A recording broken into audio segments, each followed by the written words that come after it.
John, nice for you to talk to me. Could you just let me know a little bit about your mom, what life was like coming over during the Windrush, and what life was like with you growing up as a second generation for Windrush? Well, actually, that's where you've got it wrong already, actually. I'm not a second generation. I'm a first generation. So obviously I'm older than you think I am. I'm younger than you think I am. I actually came up here in 1969. So I believe the Windrush, if you came to this country before 1973, that makes you a first generation Windrush. So I presume I'm a first generation Windrush. So my mother came up here in 1958 and she left Trinidad to come to the UK.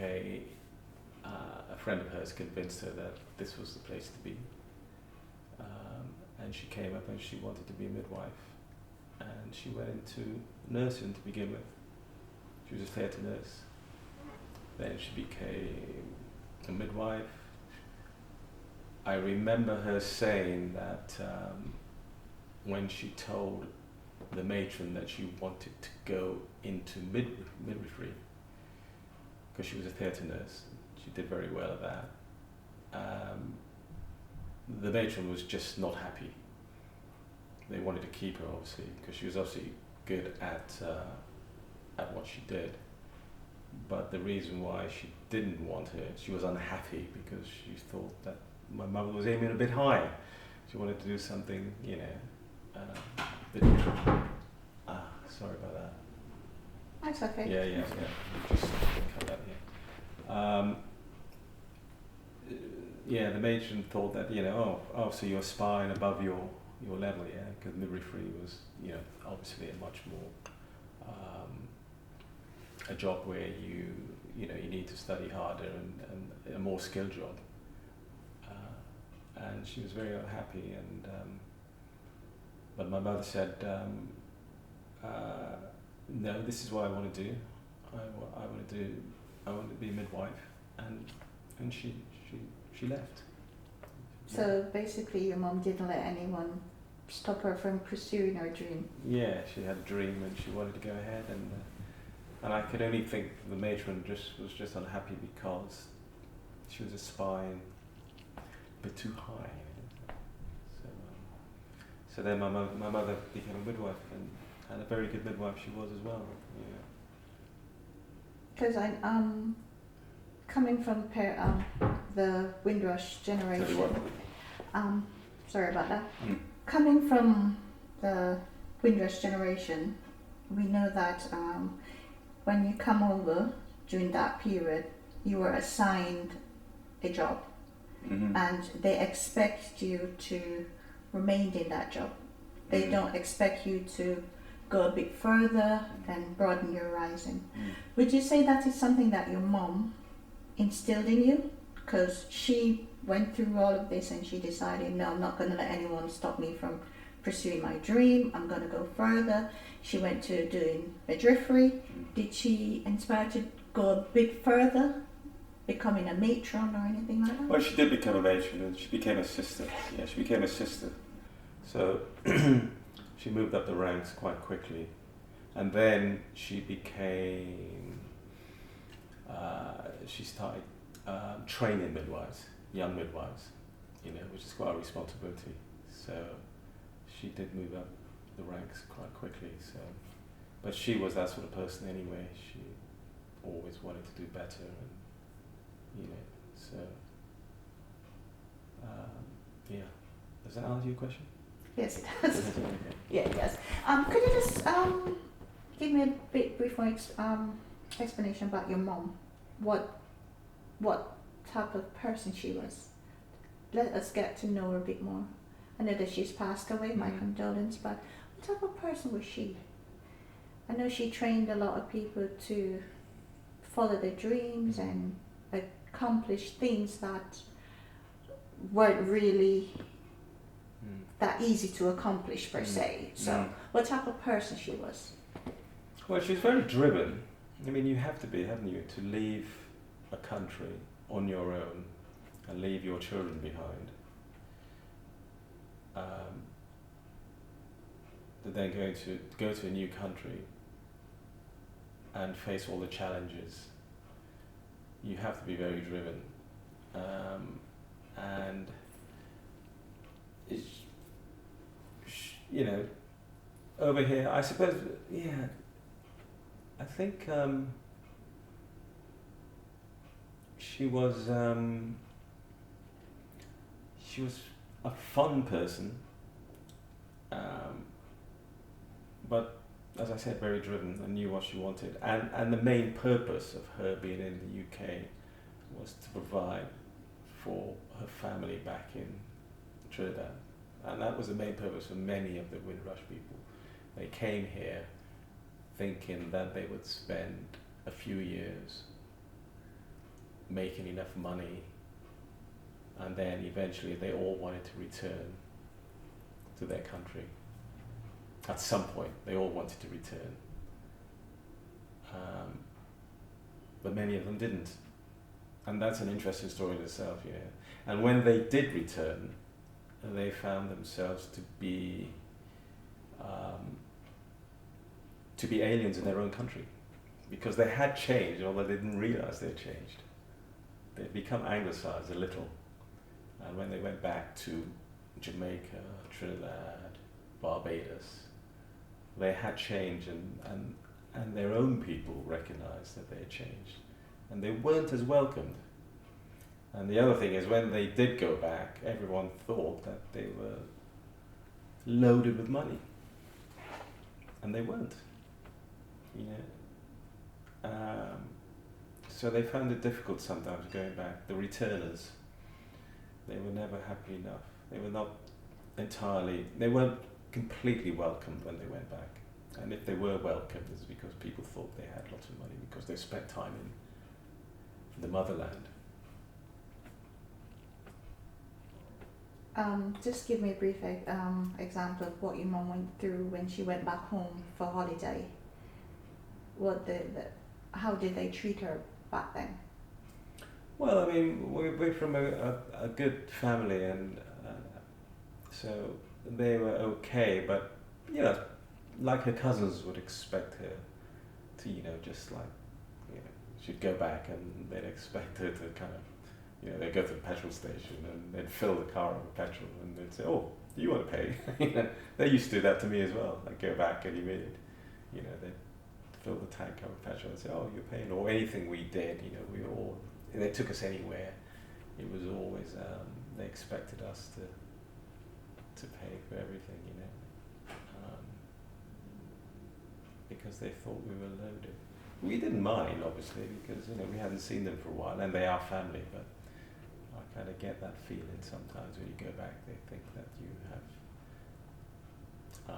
lots of money, and they don't realise how difficult it is in the UK to get by as, you know, a foreigner. Yeah, it's tough. And sometimes people might think that you're from the UK, the conversion of pounds to, I don't know if it's dollars they use in Trinidad, it's a bit high, so they think that you've got it. And also they don't realize that life here in the UK is much harder than it is in the Caribbean. Because in the Caribbean you've got someone you can rely on to help you with your kids. But here in the UK it's quite difficult. Did your mom, going back to with Trinidad with you guys, did she compare any of those life and wish that she could have stayed a bit longer in Trinidad? Or yeah, it was something that weighed heavy on her mind, on her heart, whether she did the right thing to leave us in Trinidad, because she basically what the timeline is what used to happen was they used to usually the mum would leave. Which camera? Do you want me to look in that camera or to look at you? Doesn't matter. It doesn't matter. Her. Okay. Yeah. The timeline is normally that the mum, usually the mum, would leave the country. They'd leave their children behind with their grandparents, and that was the template. They would go and work and work and work, and then eventually, and then meanwhile, while they're working, they'd be sending money back. And sometimes it used to be just like £10. I mean, it's amazing, you know. And then eventually, when there was enough money saved, they would bring one of the children up, and then a sibling later on, and that's how it went until everyone was in the UK. But always with the master plan to go back, you know. Always a master plan to go back.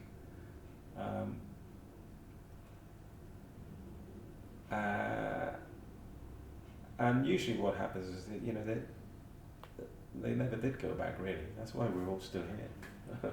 We never went back. So what was life for you coming from the Caribbean? I don't know what age you came over at. Yeah. You came over in your teens, your early teens, yeah. and coming to a new country where the weather is unpredictable. It's probably a bit difficult making to friends and to fit in a bit. Sometimes you get frustrated and you really wanted to go back home, or you just see things through. I think as a child you're very resilient, aren't you? You don't really think of it. I remember it being cold and foggy. It would be foggy all the time and damp. But I think at that age, when you're 13, 14, you're quite resilient really to change. As you know, now I look back and I think, oh my gosh, that was really tough times, you know. So yeah, in terms of the weather, I didn't really.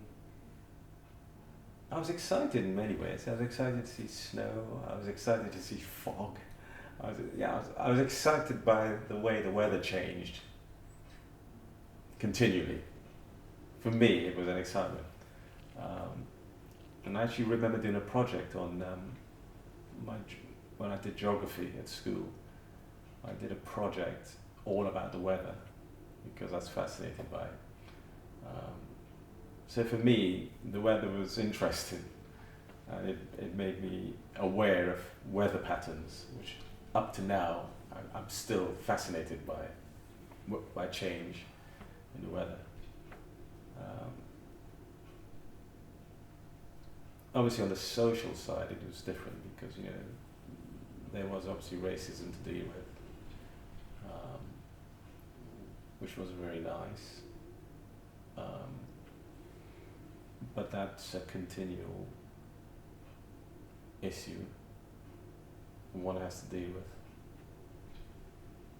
I know back in the 50s and the 60s and the 70s, coming up till the mid-90s, it was quite difficult for us from coming over from the Caribbean. It was quite difficult for us because we do experience racism, but it depends on the area that you're in, and it depends on, I've noticed where it depends on how you present yourself, because they always say first impression counts. So it depends on how you present yourself to the public. That's how they would treat you. Do you think they are experiencing things differently than what you experience? Yeah, because, well, they're born in the UK and they have that, you know, they've got that, almost an entitled, an entitled lookout on life. You know, they expect things to be put on their plate without actually working for it. Um, I, what I don't think my kids understand this is, as a black person or an immigrant working in this country, I've found, and I got this from my parents, and her generation, is that we needed to present ourselves at the highest level of everything. We had to attain, everything we did had to be super, super good, because if we did something that was incorrect, whether it be something to do with your manners or the way you dress, if it was incorrect, we wouldn't be criticized as, oh, your etiquette was wrong at the table. It would be because you were black, or black people. So yeah, this is what they do. They don't do things correctly. So I found that I'm always trying to attain, to do things at the highest level, so there isn't that triggering of any sort of racism. And I don't think my children have got that, which is good, in a way, because I don't want to think I have to do things the best, because if I do get criticised, it's because of my race, or my mixed heritage, which obviously they're mixed now because I'm married to an English woman. So, and they do get racism. But it's a burden actually, of having to do everything to the highest level all the time. It's really weary. Even now I find it very weary. And I work hard at everything I do. I do 120% at everything I do, because I have this kind of burden that if I get it wrong, I won't be criticised as a person doing something wrong. It'd be because, there's that race. stigma that they it's like they paint everyone with the same brush. You're black, so we don't expect any better from you. Yeah. And then when you try to exceed, they're like, oh, yeah. is that really you? Yeah. And then of course, if you do too well, they start to bring you back down. You shouldn't be in this place.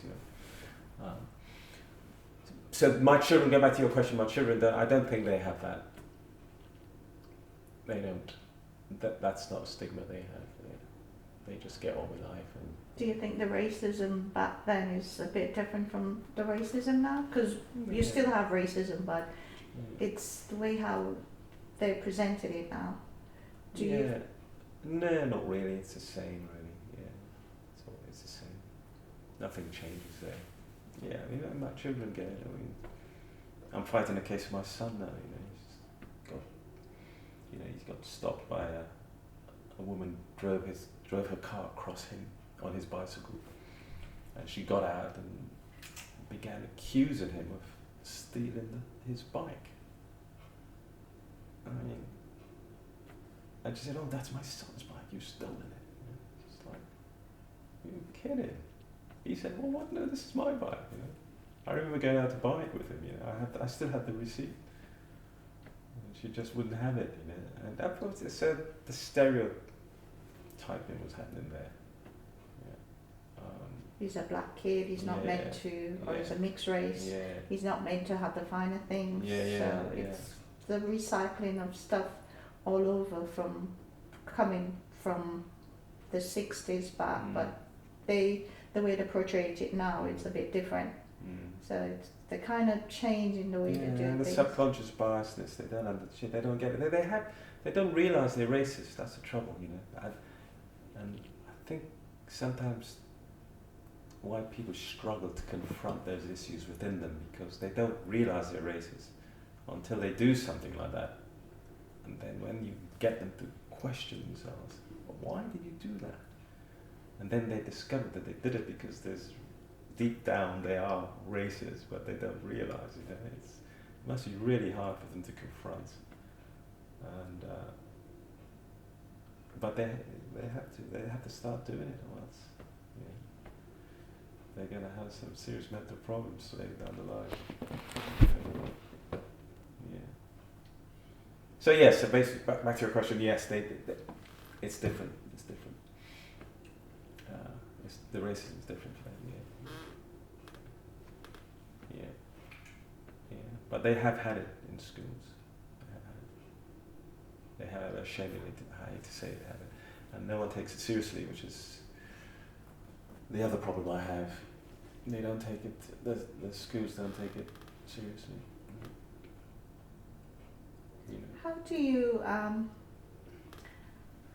you tell your kids to handle when people are being racist against them? How do you advise them how to deal with it? Well, the problem is I have a problem here because you see, from my generation, my mother's generation, we attacked it with kindness, and we kind of we try and prove to the people who are racist to us that we were okay actually. So we try to be really, really nice, and try to change their minds by being. This is it again. So being super, super good, that perfect being person, the bigger person, being that perfect person all the time. Of course, none of us are perfect, but and then they say, oh, actually, yeah, they're okay, aren't they? So we try to become as anglicised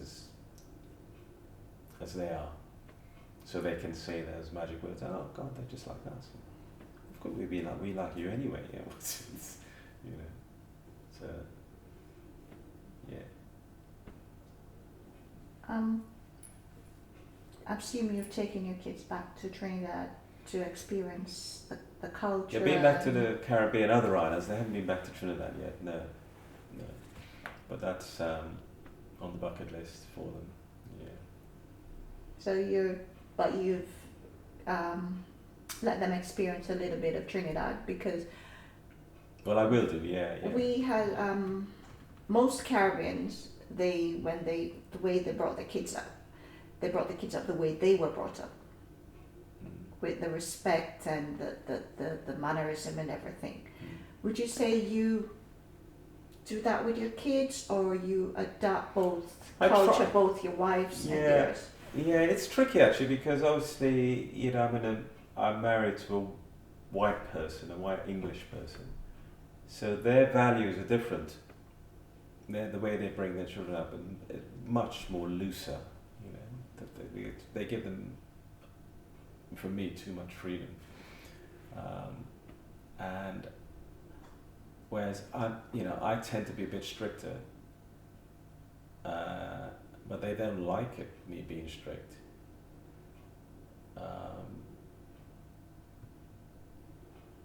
But my wife is much more relaxed on stuff which I would pick up on, like table manners and leaving their shoes all around the house and not helping with the washing up.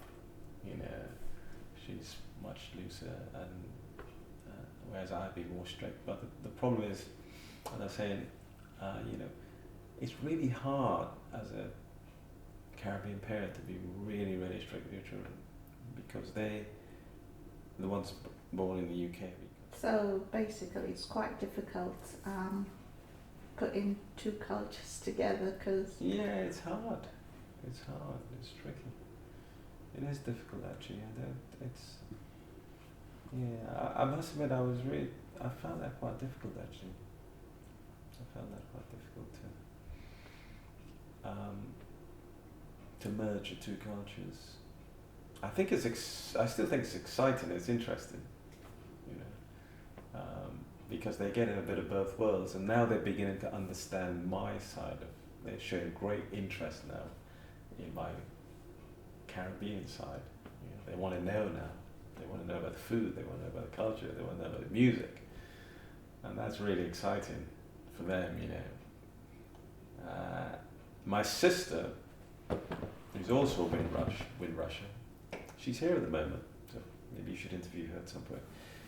She's not here for long, till the 17th of August, and she lives in Chadwell at the moment. She took her children back to Trinidad when they were in their early, maybe 10, 11, something like that, yeah. So they've been very lucky, and they've had both cultures. And it's only now that they're nearly in their 50s, they're beginning to value that experience. I think, wow, that was an amazing time. Interesting, one really liked Trinidad and the other one didn't. It's quite interesting. Because one liked his creature comforts and the other one was like, I don't care. It's just like, there's no hot water. Oh, so what? Yeah. I know your mom was, I think, the first black nurse, midwifery, and sister. I think she was first black sister. Yeah. Yes, for Thurrock. What was life like that for her? Being that role model where everyone tries to accomplish. I think, to be honest, I've spoken to my mum about this so many times, and yeah, she didn't really think about it. She was just focused on making sure we were okay and doing her job to the best of her ability. She was really unaware that the fact that she was, the first, and she just wasn't. Only until recently she became aware of that she was setting an example. She was opening the roads, that she was paving a path for everyone else. She didn't realise, which is a measure of her kind of humbleness, and she just carried on. It's only in the last 10 years because of all the accolades and she's been made, all the certificates and the honours she's been getting. She's got another one recently from the NHS, I think. She's now got honorary life something. I mean, I've got all the certificates which you could interlace in the video. It's only now she's, as I said recently, she's realised, oh my gosh, I've actually paved a really nice road for other people to follow, so she was really humble, didn't know. Yeah. I know you said she went on to be a teacher and a mentor. What was that like for her? Because at the beginning you said she had the challenges where she wanted to move from a theatre nurse into midwifery, and they were trying to discourage her. And I know that the more you want to do, the more resistance you're going to face. How did she overcome all those challenges? Just hard work and persistence. Yeah. And that's it. She just never gave up attitude, which I've got that as well. Just never give up. I think that we from the Caribbean, we've got that drive where, because in the Caribbean, life in the Caribbean is not as it is here in the UK. You have to work for what you want. You have to do good grades to get to the best school in the Caribbean. You have to put the hours in to do the work so that you can get a good job. How did that mentality affect her here in the UK? Because, at some point she might want to say, you know what, she start questioning herself, because I know that at some point you do that. You start questioning yourself. Is it worth it? And should I carry on? How did she overcome all those challenges within herself? Well, because we ourselves, we are the worst that judge ourselves than anyone else. So how did she overcome all of those challenges within herself?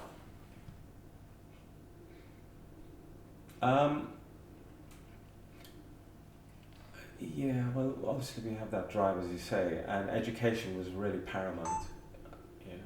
Education, as you probably know yourself, it was the main drive, and she always instilled upon us that we need to keep getting educated, qualified, get as many qualifications as you can.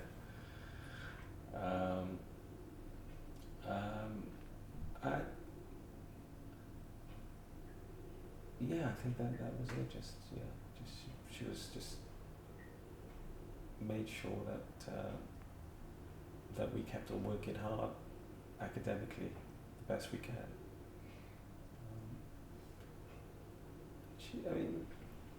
I suppose. So, what's the question again? How did she overcome those challenges from moving from one occupation to the other? Started as a theatre nurse, then she went to midwifery, then she went on to be a sister, then she went on to be a matron, then she went on to end up started teaching. Because as someone who works in the NHS, it's very challenging to try to thrive, to be better. It's really challenging, and you're going to have people who will want to knock you down. How did she overcome that? Because being in the midwifery, it's quite dangerous, because people will try to manipulate things and make things difficult for you. How did she navigate through situations like that? I think she was. I think she was brave. I think she was just talented at what she did.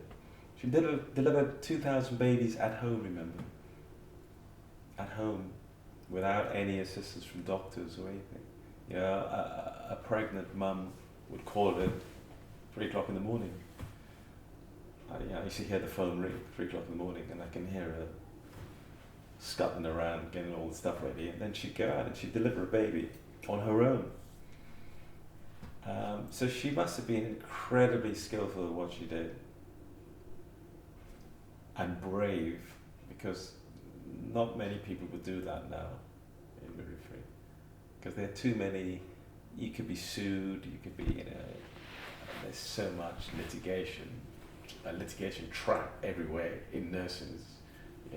You probably know if you make a mistake now, Yeah. But she did all of that. Or at a time where there wasn't much technology and much machines, you had to. Well, she always made a comment about that. She said, because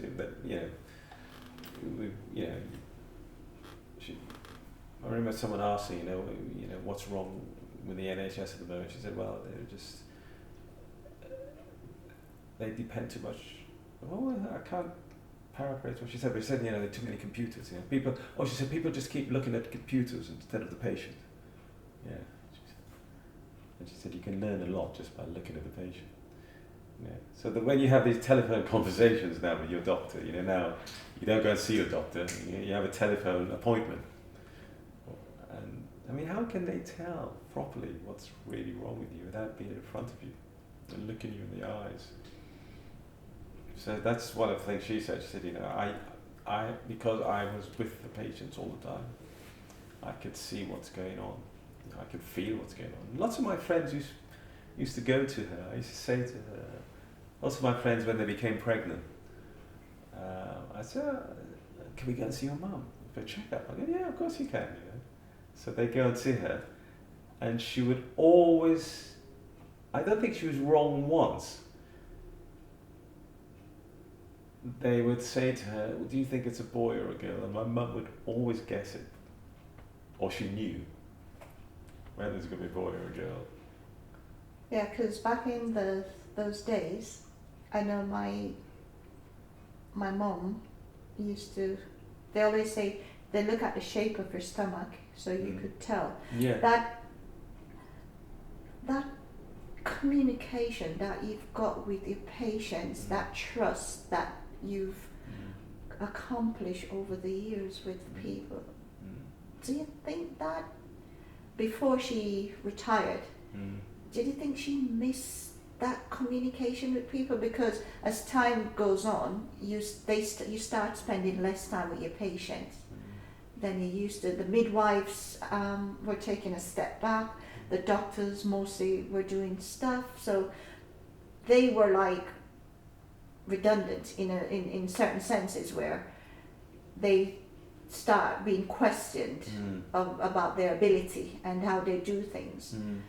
How did she transit within those times? As Well, she retired in 80 something, late 80s. So, she didn't.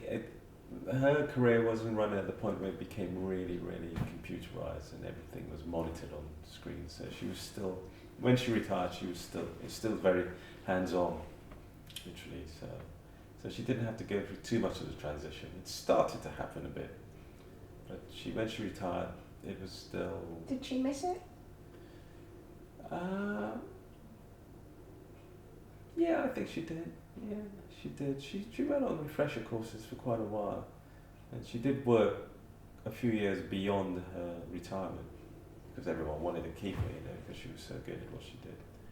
But I think, to be honest, all these challenges that you talk about, the one thing, what got her through all of these, because that's the crux of your question, is what how did she navigate all the problems, and it's quite simple, it's just she was a mother. She was a mother. That's why she did it, because she was a mother and she wanted to look after her children and made sure we did well.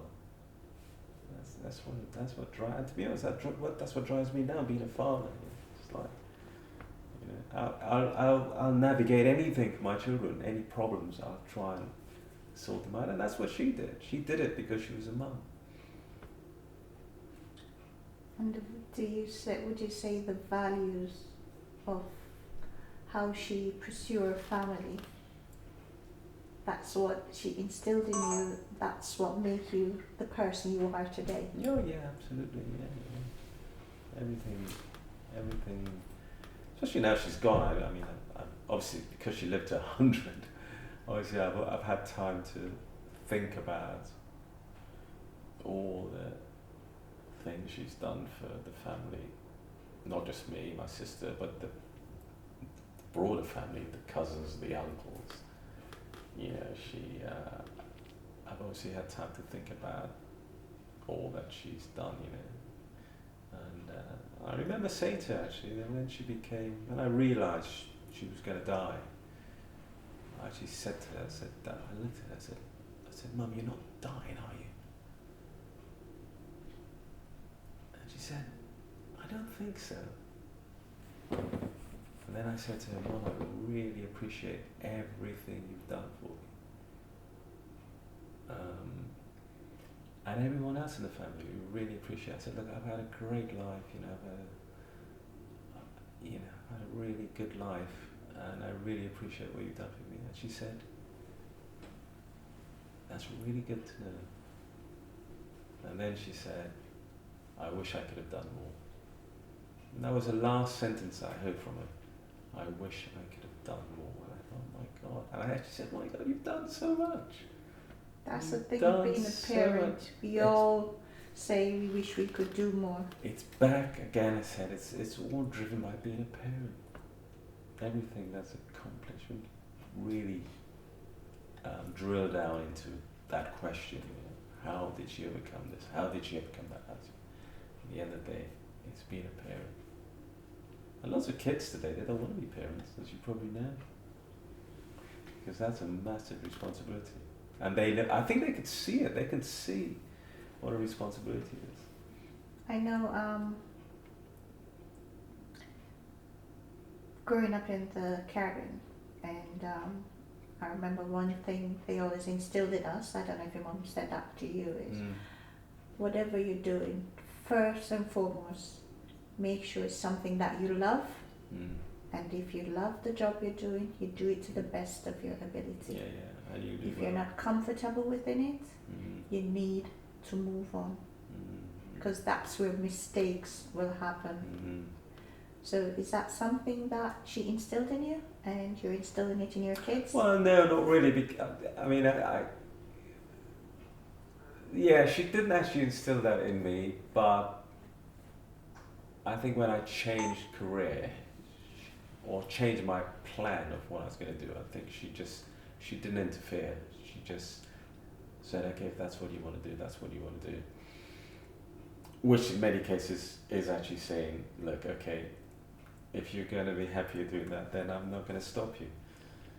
You know? I think parents of the Caribbean, they guide you Yeah. because they look at it, because I instill in my kids, if that's what makes you happy, Yeah.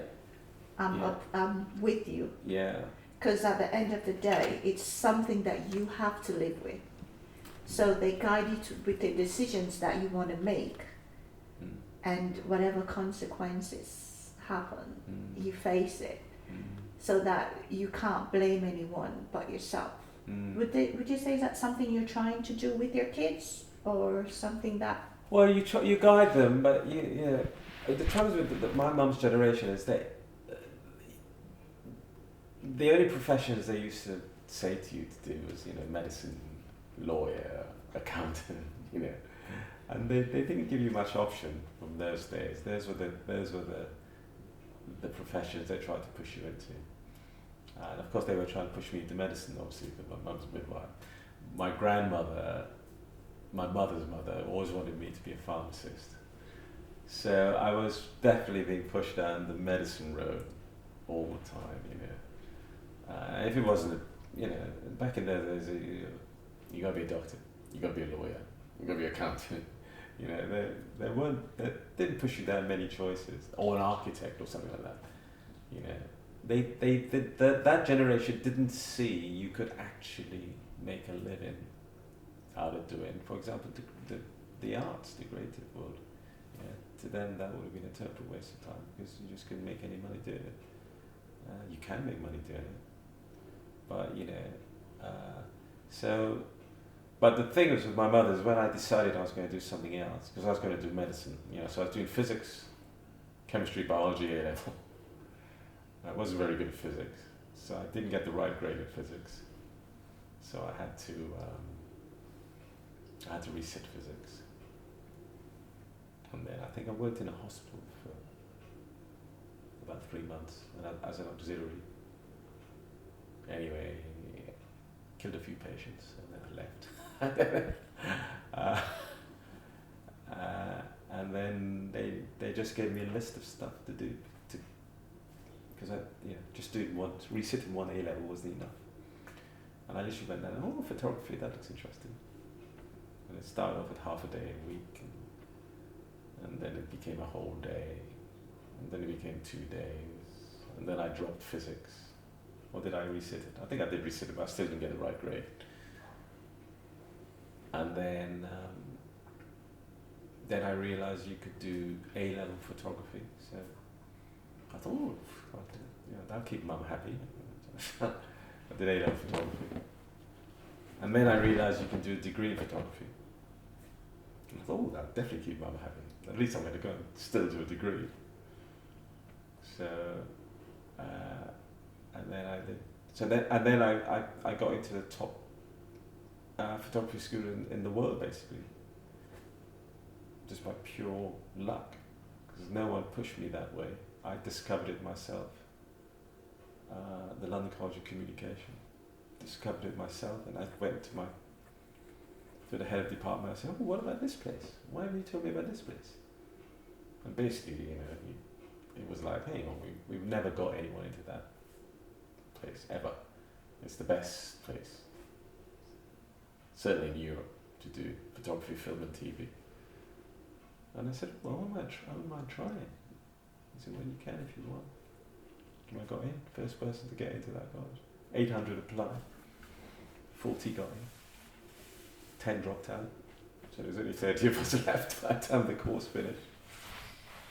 So basically you kind of follow your mum's footsteps, being the first to do something. Oh yeah. I was probably the first black kid to do that degree, actually, when I think about it. I haven't thought about that, actually, yeah. And that must have been a very good accomplishment for your mum. She must have been so proud of you.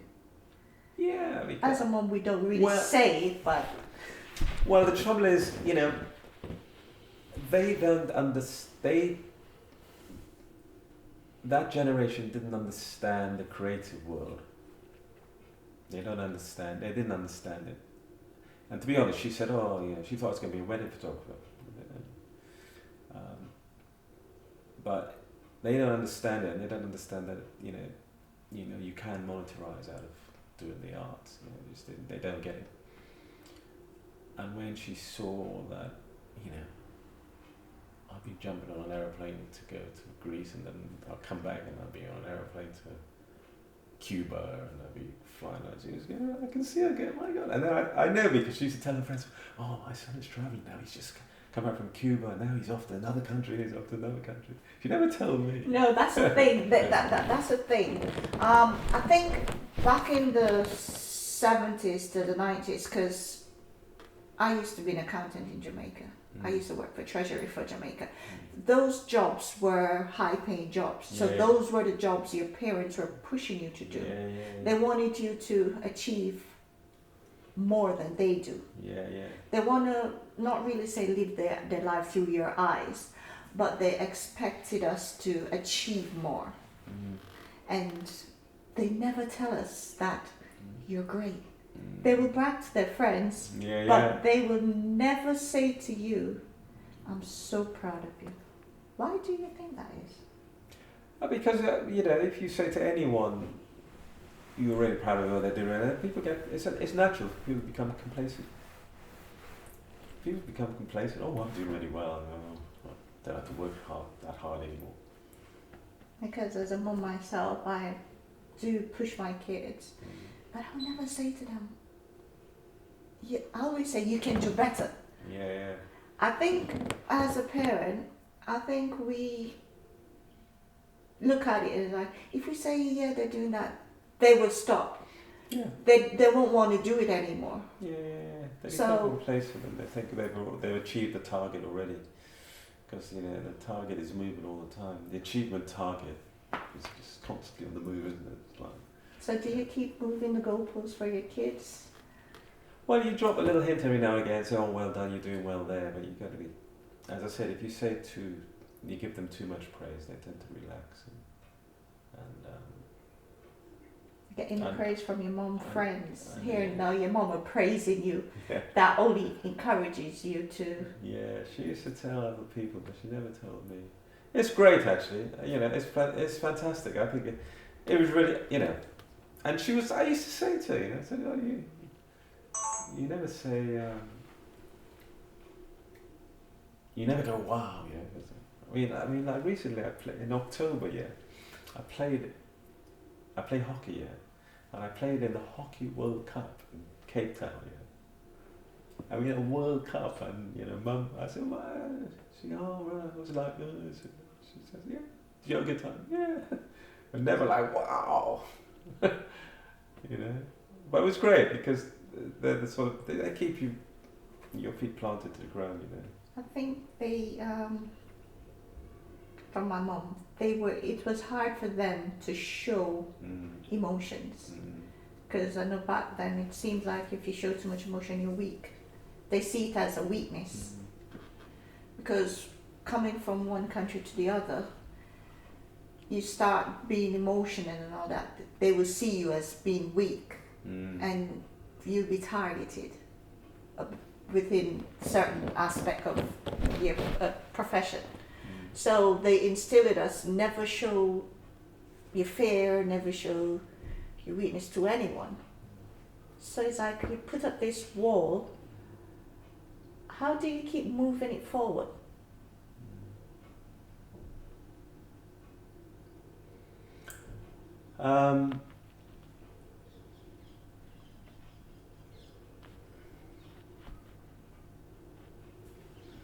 Moving forward, that's interesting. What do you mean? How do you keep moving it forward in terms of? You don't want to show anyone your emotions. Yeah. Well, you know, it's just like, you know, a lot of Caribbean families are not very tactile, are they? They're not huggy. No, they're not. Yeah. And I'm trying to change that with my children. I'm trying to be a bit more touchy with them and hug them more. And yeah, I think my wife finds it very odd that I'm not I'm not touchy person. You express your feelings and all that, but in a different way. Yeah. We show it with the accomplishments that you do.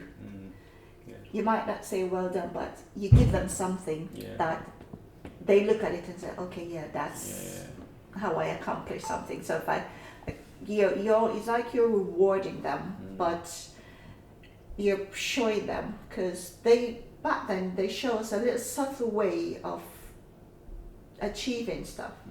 You work for it. You want something, you give us a good grade, you're respectable, and then you get it. Not like some kids where I want an iPhone, they get it straight away. They don't have that value, and they don't appreciate things. How did your mom teach you to appreciate the finer things in life? Well, it's look, we didn't have a lot of money, so look, when you had anything, you really valued it and you looked after it. And today it's a disposable society, so they have something, they throw it away. If it stops working, we go and get it repaired, and it'd have a second life and sometimes a third life. So it wasn't something that was.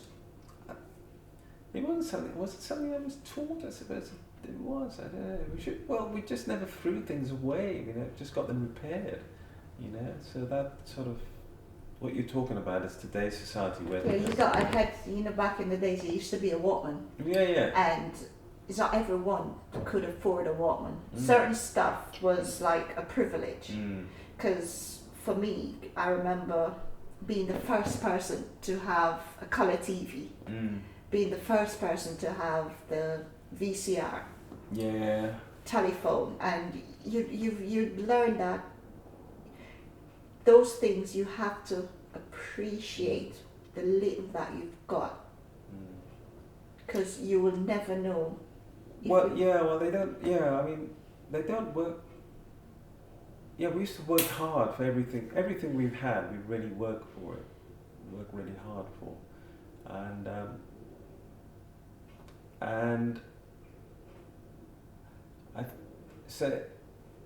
I'm trying to instill that into my children, that everything you work for, I'm trying to get them to look after their things, because I find they don't look after their possessions very well. And I'm just saying that I look after my possessions because I work hard for them. And I said even the things that are gifted to me, they're gifted with love. So therefore, I look after them. Or if someone gave me something, a really nice present, I look after it because they give it to me with love. So I have to secure that and make sure it's looked after, And trying to get that over to them is quite difficult in this world we live in now, where things are so disposable and they can get things really easily. So, can I answer your question? Yeah. Have a break. Sure. Have a break. 5 minute break? Yeah. Okay, thanks. I think to start with, I was joking about, how in the end Mum had this love for chicken nuggets, and I was asking the question, how on earth did she make it to 100 years of age? And was it the chicken nuggets, or was it the 3 heaped spoonfuls of sugar she had in every cup of tea? And also she had so much salt in everything, because you hear these stories, if you eat too much salt, you get too much sugar, you're going to die young, you're going to get this, you're going to get that. She did all those things, and yet she still made it to 100. So there must be something genetic going on there. So I don't think those things were the secret to her longevity. I think the real answer to her longevity lies in the way she lived each of those 100 years, with purpose, strength, and determination. I think one of the things that really gave her that strength and determination was that the fact that her father, John Valentino Aparicio, called Valentino because he was born on the 14th of February, he died when she was only 7. And my mother often spoke about him with such vivid detail that it was clear that he left an indelible mark on her heart. And she really, even at the age, she lost me at the age, but she remembered all the things. She used to tell me how, he'd take her on his bicycle, and she absolutely adored him. And I think losing a father at that age really drove her spirit on to do all the stuff that we all know she's done now. Yeah. I think that event made her resilient and self-sufficient, as she was now in an unpredicted single-parent environment with her mother, my grandmother, Mensina Aparicio, who looked after me when my mother came to the UK.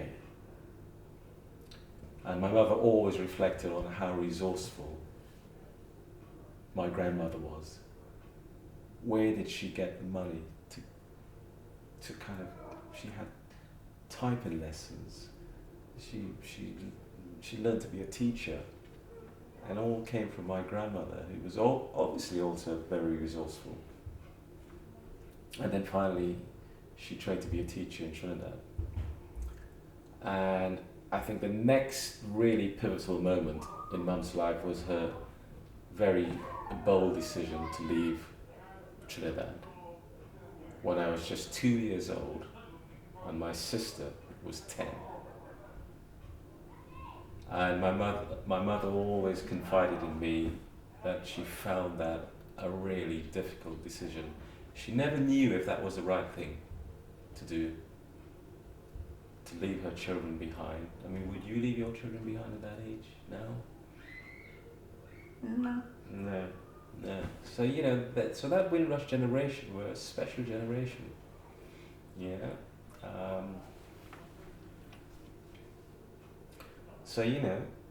To then do that and jump on a ship, which probably took 2 weeks in those days to get to the UK. And just got her luggage and just went off. Incredible. But it was that determination to establish herself in a new land and contribute entirely to the community and laying the foundations for the generation that followed. To me, that's pertinent. She was laying the foundation, which I was saying earlier, she didn't realize she was doing that. They didn't. It's only now, towards the end of her life, she's realized what she's achieved. That whole generation.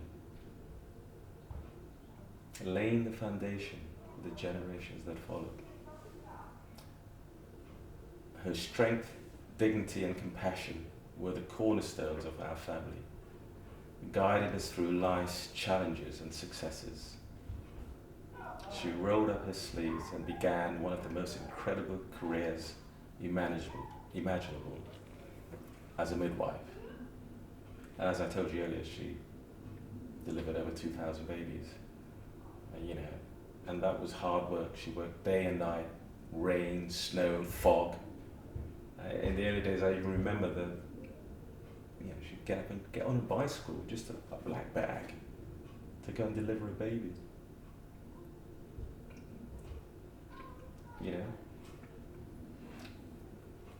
But like most mums, she had a unique ability to juggle roles, raising her family while delivering everyone else's.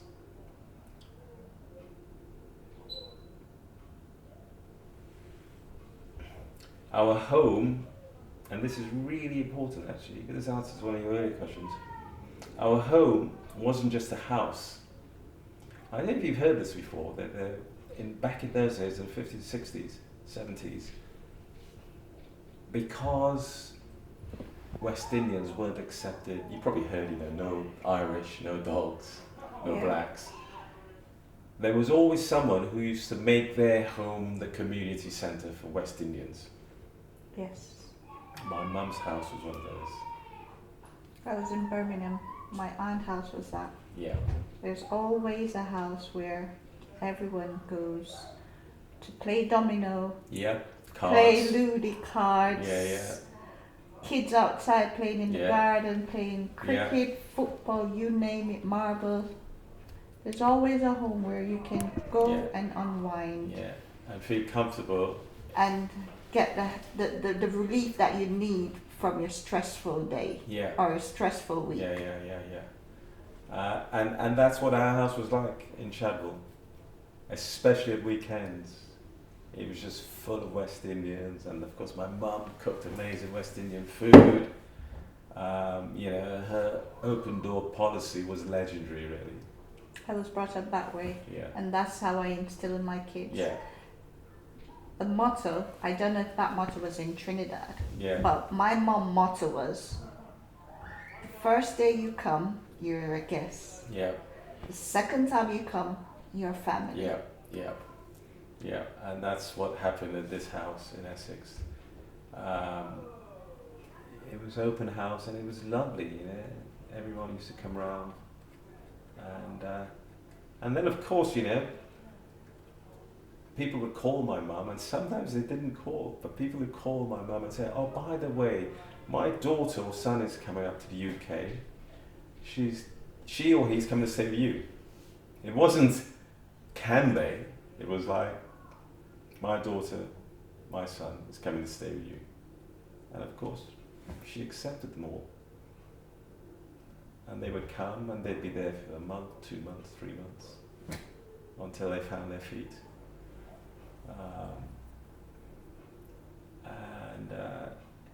Many of those people adopted my mum as their mum. So I had lots of siblings because they all became my own brothers and sisters as well. So she loved sport, especially cricket. She loved cricket, loved Brian Lara. She was, and always reading. People would always say to you, "Your mum's always reading." I said, "Yeah, she's constantly educating herself, constantly." And she encouraged us to educate ourselves all the time. Keep learning.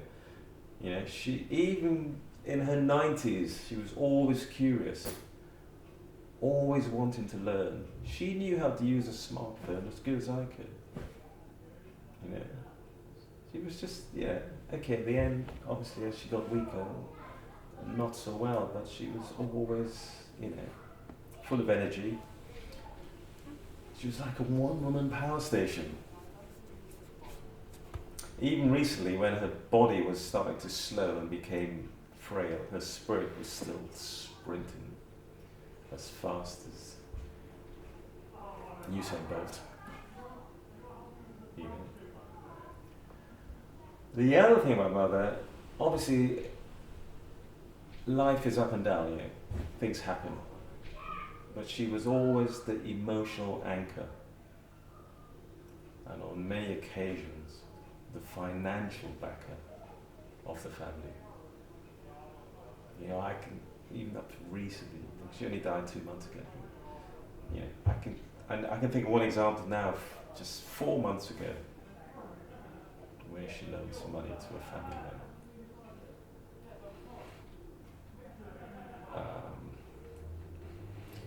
And the great thing was, we're all in need sometimes, aren't we? But we're a bit embarrassed to ask.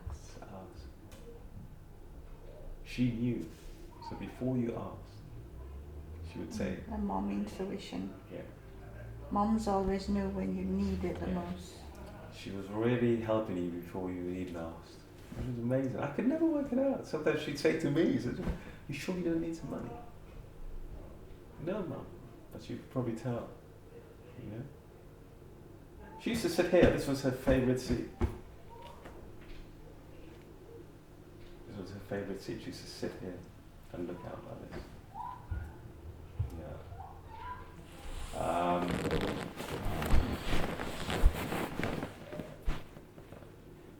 She was great at bringing the family together, as I've said. That was her superpower, bringing the family together. She'd always be calling Auntie in America or in Canada, and they'd be talking, and then, you know, she'd say, "Come and talk to Auntie so-and-so." And we'd be like, "No, I don't want to, come on.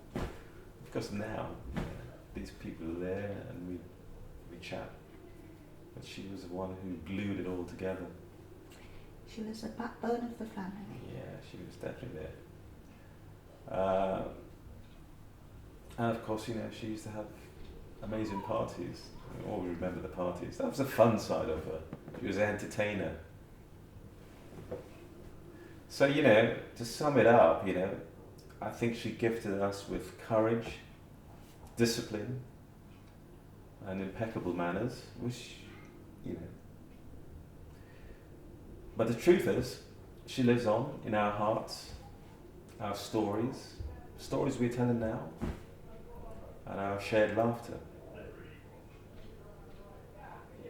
So now she's at rest, and we can celebrate her life.